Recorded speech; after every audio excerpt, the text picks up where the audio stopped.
আসসালামু আলাইকুম।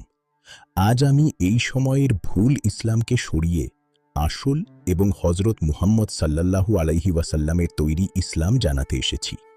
আল্লাহ ছাড়া কোনো সার্বভৌমত্বের মালিক নেই এবং হজরত মুহাম্মদ সাল্লাল্লাহু আলাইহি ওয়াসাল্লাম আল্লাহর প্রেরিত নবী। আমি আল্লাহর বিধান ছাড়া কারোর বিধান মানি না। আল্লাহর বিধান ছাড়া যারা অন্য বিধান দিয়ে বিচার করে তারাই ফাসেক, তারাই কাফের, তারাই জালেম।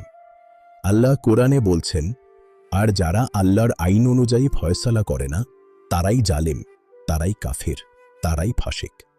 সূরা মায়েদা আয়াত নম্বর ৪৪, ৪৫, ৪৭।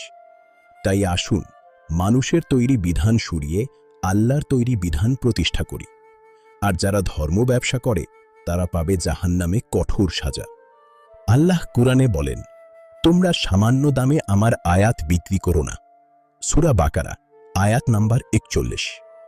তাই আসুন আমরা যারা বিনিময় নিয়ে কাজ করে, যেমন নামাজ পড়িয়ে টাকা নেওয়া, জলসা করে টাকা নেওয়া, মিলাদের নামে টাকা নেওয়া ইত্যাদি আরও আছে, তাদের সরিয়ে যারা বিনিময় নিই না তাদের কথা শুনি।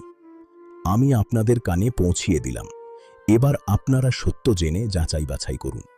আরও জানার ইচ্ছে থাকলে বা কোনো রকম প্রশ্ন থাকলে আমার সাথে যোগাযোগ করতে পারেন। স্ক্রিনে দেওয়া নম্বরটি আমার হোয়াটসঅ্যাপ নম্বর এবং পার্সোনাল নম্বর।